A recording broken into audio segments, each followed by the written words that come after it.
임성순 씨는 매달 말 통장을 꺼내보는 것이 두렵다. 병원비, 약값, 카드값, 손주 용돈까지 줄줄이 빠져나간 뒤 남는 잔액은 0원, 아니 마이너스다. 그럴 때마다 그는 소파에 앉아 한참을 멍하니 창밖만 바라본다. 앞으로 20년을 이렇게 살아야 하나. 깊은 한숨이 나올 뿐이다. 그의 삶은 절대 게으르지 않았다. 자식을 위해 온 힘을 다했고 자신의 욕심은 한 번도 앞세우지 않았다. 그렇게 살아왔건만 지금 손에 남은 건 100만 원도 없는 통장 하나. 허탈함보다 더 무서운 감정은 이제는 달라질 가능성이 없겠구나라는 체념이었다.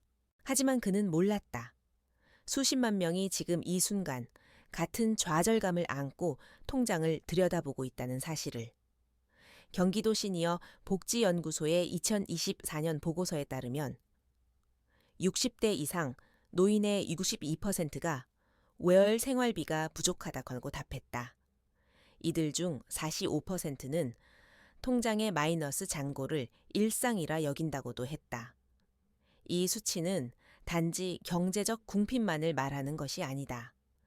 나는 실패했다는 자책과 아무도 날 돌보지 않는다는 고립감까지 포함된 감정의 총체다. 성순 씨가 처음 이런 감정을 느낀 날, 그는 문득 이런 생각을 했다. 혹시 나만 이렇게 사는 게 아닐까? 그러나 그것은 오해였다. 한국의 노인 빈곤율은 OECD 국가 중 1위, 무려 37.6%에 달한다. 이 수치는 단순한 경제적 수치를 넘어서서 사회 구조적 문제임을 보여준다. 하지만 이런 사실은 뉴스에서도 정부 안내문에서도 잘 드러나지 않는다. 마치 당신만 그런 것처럼 포장된다. 이 영상은 그런 사람들을 위해 시작되었다. 나만 그런 줄 알았던 현실이 알고 보면 모두의 이야기라는 것. 그리고 아직 늦지 않았다는 희망을 함께 발견하기 위해서다. 지금 이 영상을 끝까지 함께 한다면 적어도 한 가지는 알게 될 것이다. 나는 혼자가 아니었구나. 임성순 씨는 경기도 부천의 작은 임대 아파트에 혼자 산다. 남편은 10년 전 위암으로 세상을 떠났고 자녀들은 명절에도 얼굴 보기가 어려울 만큼 각자의 삶에 바쁘다. 그는 젊은 시절 봉제 공장에서 25년을 일했고 이후엔 동네 마트 계산원으로 10년을 더 버텼다. 허리는 무너졌고 무릎 관절은 망가졌다. 하지만 그는 늘 생각했다. 그래도 일할 수 있으니 괜찮다.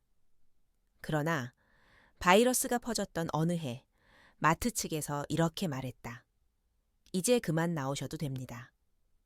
손님들이 불편함을 느낀다고 했다. 그렇게 일자리를 잃은 뒤 남은 수입은 국민연금 38만 원과 기초연금 32만 원, 총 70만 원이 전부였다. 하지만 고지서만으로도 매달 50만 원, 여기에 약값 12만 원. 종합병원 한 번만 가도 진료비와 교통비가 빠져나가고 남는 건 아무것도 없다. 처음엔 자녀에게 손을 벌리지 않으려고 적금을 깼고 그 다음엔 보험 해약금까지 당겼었다. 그러나 결국 카드값이 밀리기 시작했고 통장은 점점 더 말라갔다. 통장에 장호 부족 문자가 처음 왔을 때 그는 충격을 받았다. 그날 이후 매일 계산기 앱을 켜고 지출을 기록하는 것이 일상이 되었다. 하지만 그 계산기에는 언제나 마이너스만 찍혔다. 그의 사례는 결코 특별한 것이 아니다. 보건사회연구원의 2023년 조사에 따르면 대한민국 65세 이상 노인의 54%가 공적 연금만으로는 생계를 유지할 수 없다고 답했다. 그 이유는 단순하다. 성실히 일했지만 연금을 낼 여유가 없었기 때문이다. 하루 벌어 하루를 먹고 사는 게 먼저였던 시절, 미래보다 당장 오늘이 더 급했다. 임성순 씨는 그런 세대였다. 한국은 OECD 국가 중에서도 연금 사각지대가 큰 나라다. 특히 여성 노인의 빈곤율은 남성보다 1.7배 높다.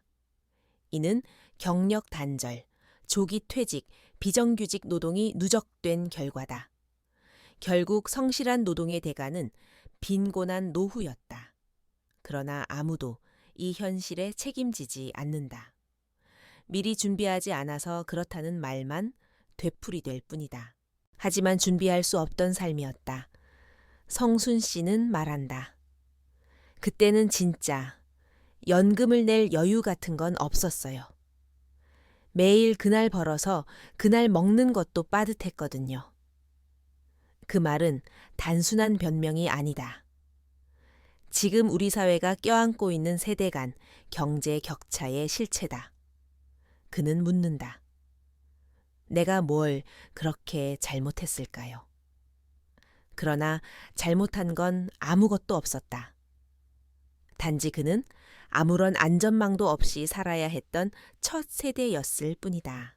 마트에서 두세 가지 물건을 샀을 뿐인데 2만 원이 넘는 금액이 찍힌 영수증을 보고 임성순 씨는 한동안 멍하니 섰다. 김치 한 포기에 1만 5천 원, 계란 한 판에 8천 원.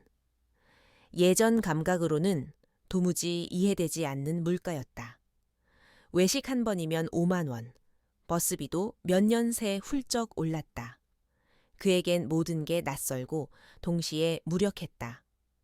자식에게 돈을 달라고 하는 것도 친구에게 하소연하는 것도 쉽지 않았다. 며느리의 요즘 젊은 사람들도 힘들어요 라는 말 앞에 그는 아무 대답도 하지 못했다. 대신 조용히 냉장고 문을 열었다 닫을 뿐이었다. 그런 날이 반복되자 전기세가 많이 나왔다는 이유로 아들에게 20만 원을 부탁하는 메시지를 보냈다.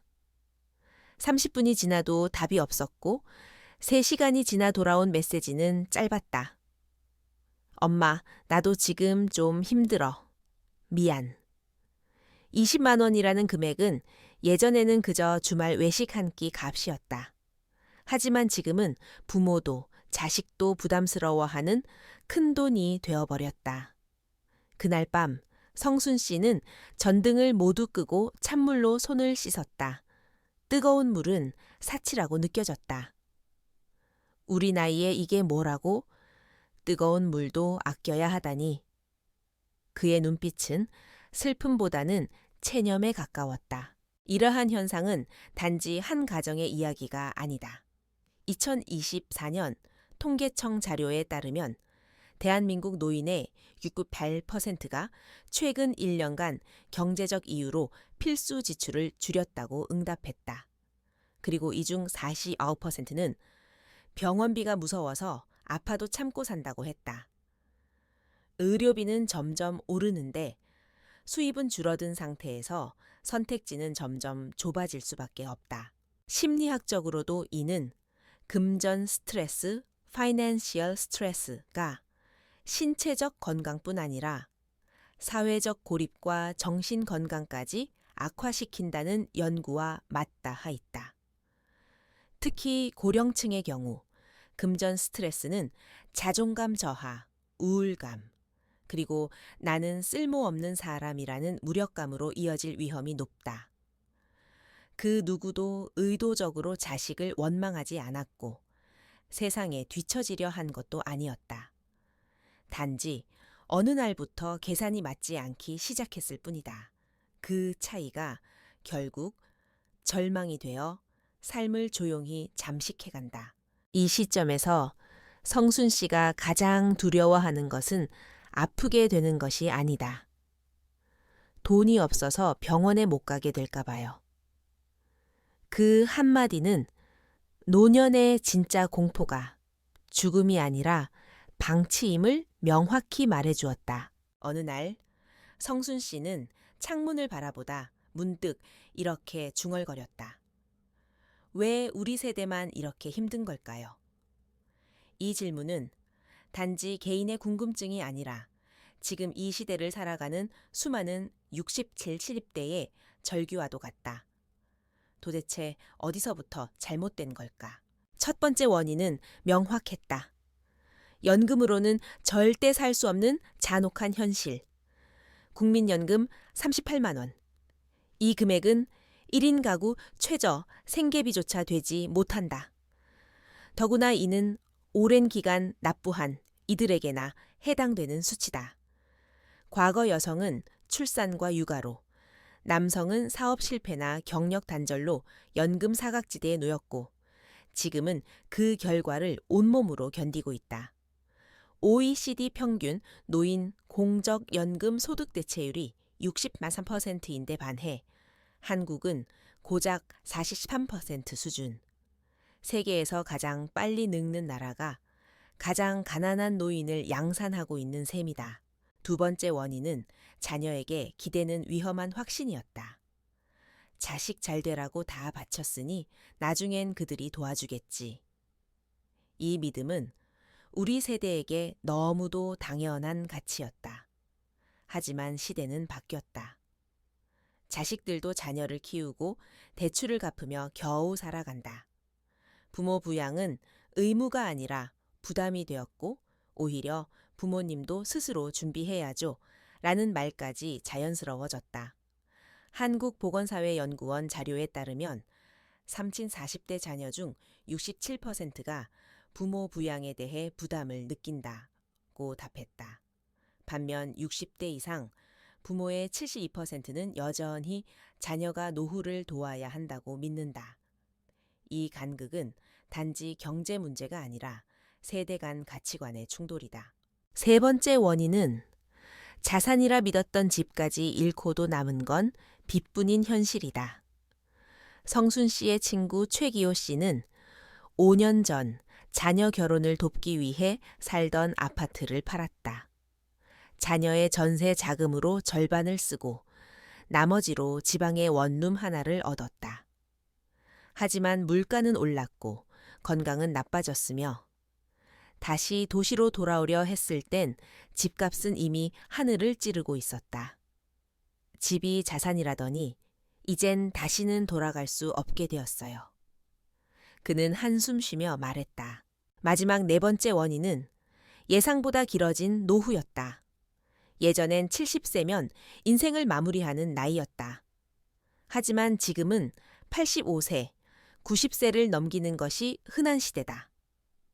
문제는 대부분의 시니어가 노후를 10년 계획으로만 준비했다는 점이다.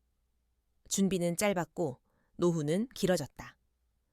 게다가 일자리는 60세 이후에 거의 없다. 결국 70 이후에는 수입은 없고 지출만 늘어난다. 병원비, 약값, 관리비, 그리고 외로움을 달래기 위한 작은 지출조차 모두 부담이 된다. 한 사회학자는 이렇게 말했다. 대한민국의 노년은 불안과 체념이 뒤섞인 20년짜리 장기 생존 게임이다. 이 모든 구조적 문제는 어떤 뉴스에서도 깊이 있게 다뤄지지 않는다.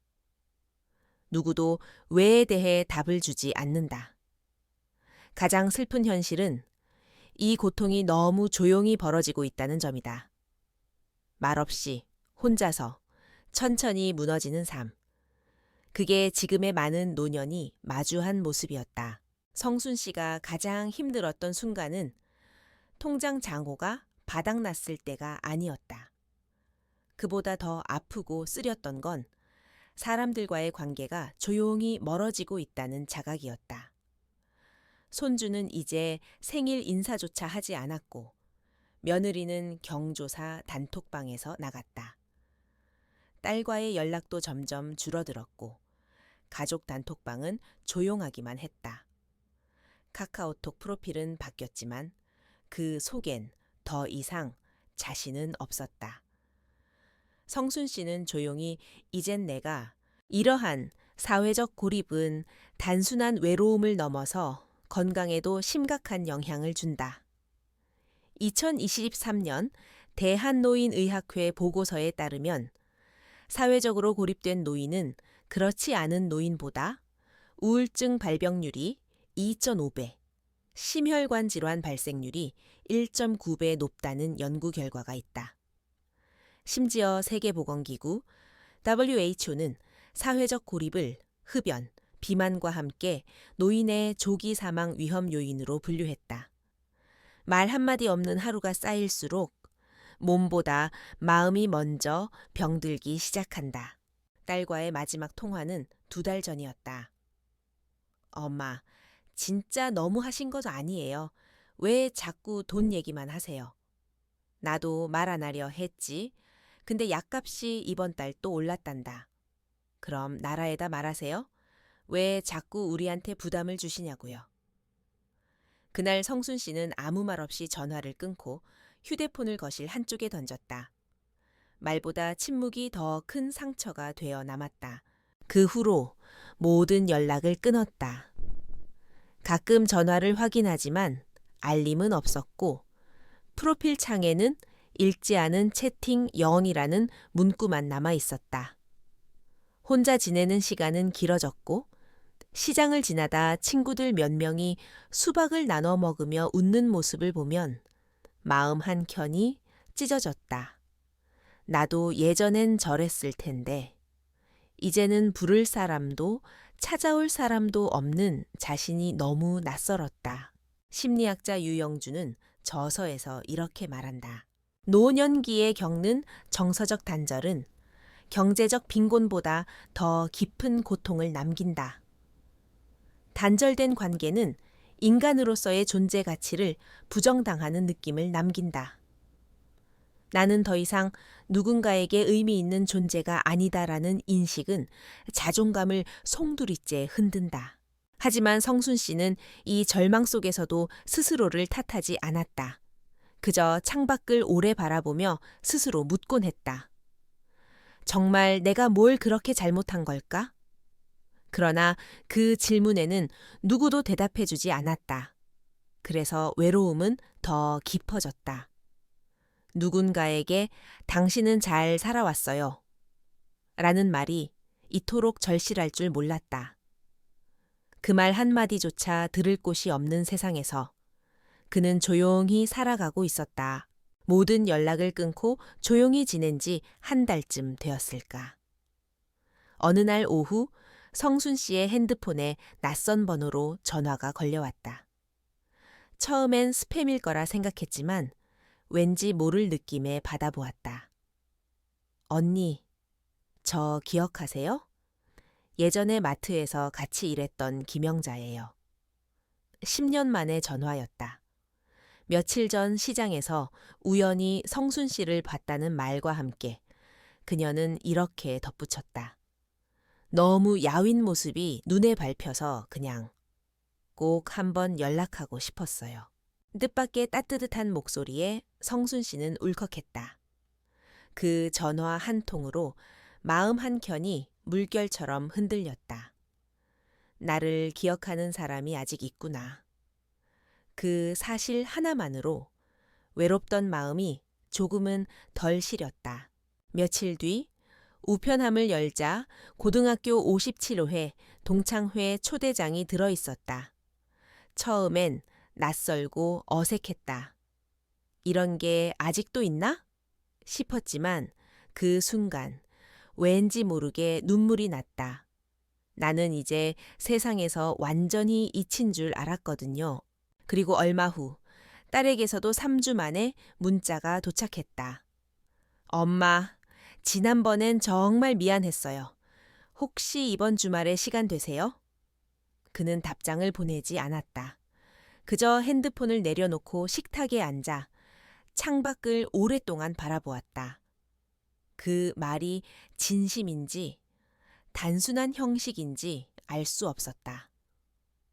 하지만 이상하게도 그 문자가 그리웠던 말 한마디처럼 느껴졌다. 다시 며칠 후 김영자 씨가 반찬통을 들고 성순 씨 집을 찾았다. 혼자 지내신다길래 김치 좀 했어요. 겸사겸사 가져왔어요? 처음엔 사양했지만 영자 씨는 웃으며 말했다. 언니, 혼자 사시는 거지? 진짜 아무도 없는 건 아니잖아요. 그 말이 마음 깊숙이 박혔다. 그날 밤 성순 씨는 오랜만에 마음이 따뜻해진 채에 잠들었다. 그 후로 삶의 작은 변화들이 시작됐다. 마트에서 계산할 때, 길을 걸을 때 누군가가 자기를 인식해준다는 느낌. 그건 큰 돈도 약값도 아닌 존재감의 회복이었다. 자신이 세상에서 사라지지 않았다는 믿음은 그 무엇보다 강력한 회복의 시작이었다. 심리학자 토마스 조이너는 말했다. 사람은 돈이 없어서 절망하는 것이 아니라 더 이상 누구와도 연결되지 않았다는 느낌에 무너진다. 이제 성순 씨는 믿기로 했다. 나는 혼자가 아니다. 그 말이 삶을 다시 일으키는 문장이 되었다. 말 한마디, 눈빛 하나. 그 작은 연결이 절망 속에서도 사람을 다시 살게 했다. 관계가 조금씩 회복되자 성순 씨는 마음의 여유를 되찾기 시작했다. 하지만 현실은 여전히 녹록지 않았다.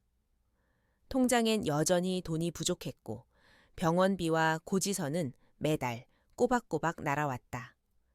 그때 그는 결심했다. 이제는 생활도 조금씩 나아지게 만들어 봐야지. 그가 처음 시작한 것은 현금 봉투 가게 관리법이었다. 카드 대신 식비, 차비, 약값 등을 각각의 봉투에 나누어 넣고 하루에 쓸 수 있는 한도를 정해 놓았다. 신용카드는 쓸 땐 모르지만 다음 달이 되면 무섭더라고요. 근데 현금은 쓰는 순간 눈앞에서 줄어드니까 조심하게 돼요. 불필요한 지출도 눈에 보이기 시작했다. 보험 특약 중 더는 필요 없는 항목을 해지했고 휴대폰 요금제도 자신에게 맞는 수준으로 낮췄다. 그 결과 한 달에 5만 원 정도를 절약할 수 있었다. 그리고 그는 새로운 수입을 만들기로 했다. 평생 일했던 경험을 살려 동네 복지관에서 도서 정리 아르바이트를 시작한 것이다. 주 2회, 한 번에 2시간 정도. 시간당 2만 원이지만 그것은 단지 돈이 아니라 자존감이었다. 몸이 불편해도 할 수 있는 일이 있다는 게 내가 여전히 사회와 연결되어 있다는 느낌이 들더라고요.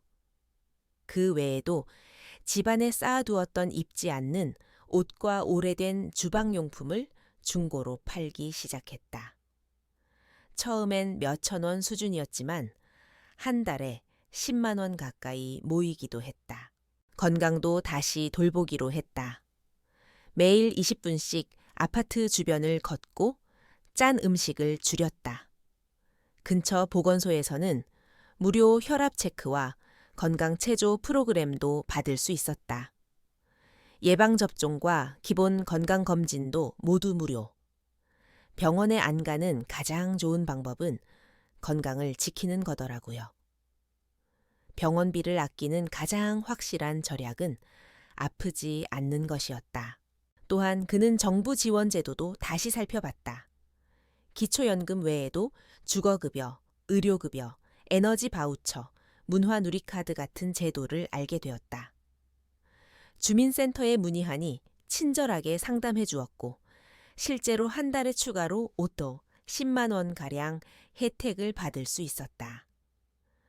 예전엔 몰라서 못 받았는데 막상 신청하니까 생각보다 쉽게 도와주시더라고요. 이처럼 성순 씨는 절망 속에서도 하나씩 작은 실천을 이어갔다. 그가 말한다. 큰 돈 벌 생각하지 않았어요. 하루하루 조금씩 나아지면 된다고 생각했어요. 그 작은 실천들이 모여 이젠 우편함을 열 때 두렵지 않고 통장을 확인할 때 뿌듯해졌다. 세상은 여전히 바뀌지 않았지만 그는 스스로를 바꾸기 시작했다. 그리고 그 변화는 통장 잔고보다 마음의 잔고를 먼저 채웠다. 3달이 지났다. 어느덧 연말이 다가오고 성순 씨의 집에도 따뜻한 변화가 찾아왔다. 딸과 사위, 손주 준노가 작은 케이크와 함께 집을 방문했다. 엄마, 연말이니까 따뜻한 만두국으로 한 해 마무리해요. 딸이 직접 만든 만두국은 오랜만에 온 가족이 함께 둘러앉은 식탁 위에서 김이 모락모락 피어올랐다.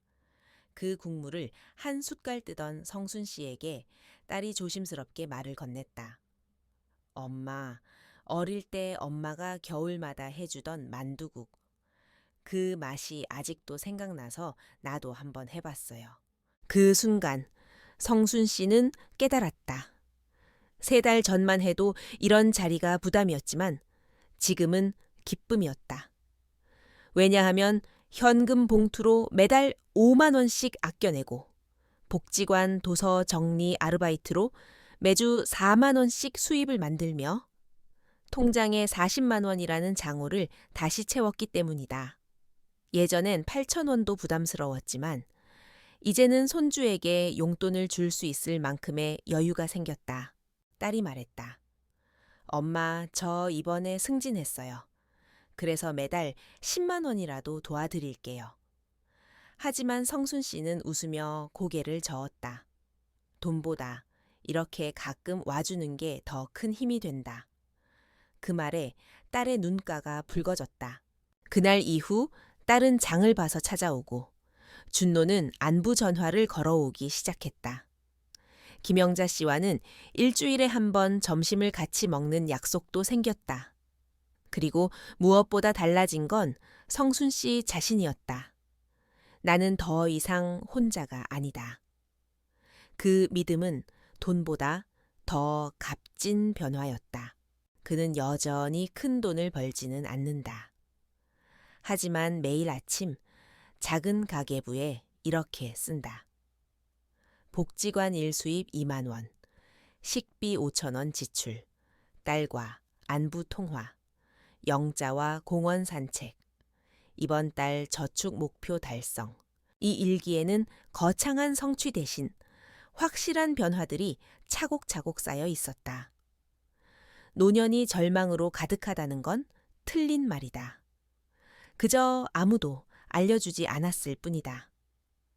작은 실천이 쌓이면 인생도 바뀔 수 있다는 것을 마무리 조언과 감사 인사. 혹시 지금 통장에 100만 원이 없다고 스스로를 자책하고 계시지는 않으신가요? 임성순 씨도 8만 원에서 시작해 40만 원을 만들었고 마음을 회복하며 가족과도 다시 연결되었습니다. 중요한 건 큰 변화가 아니라 오늘 작은 한 걸음입니다. 지출을 한번 줄이고 동네 복지관에 발을 디뎌보고 혹은 오랫동안 연락하지 않았던 누군가에게 따뜻한 안부 문자 한 통을 보내보세요. 여러분은 혼자가 아닙니다. 그리고 지금도 늦지 않았습니다. 오늘 이 이야기를 끝까지 들어주셔서 진심으로 감사합니다. 좋아요와 구독, 그리고 댓글로 당신의 이야기를 들려주세요. 그 작은 나눔이 다른 누군가에게는 아주 큰 위로가 됩니다. 지금 당신의 두 번째 삶이 시작되고 있습니다.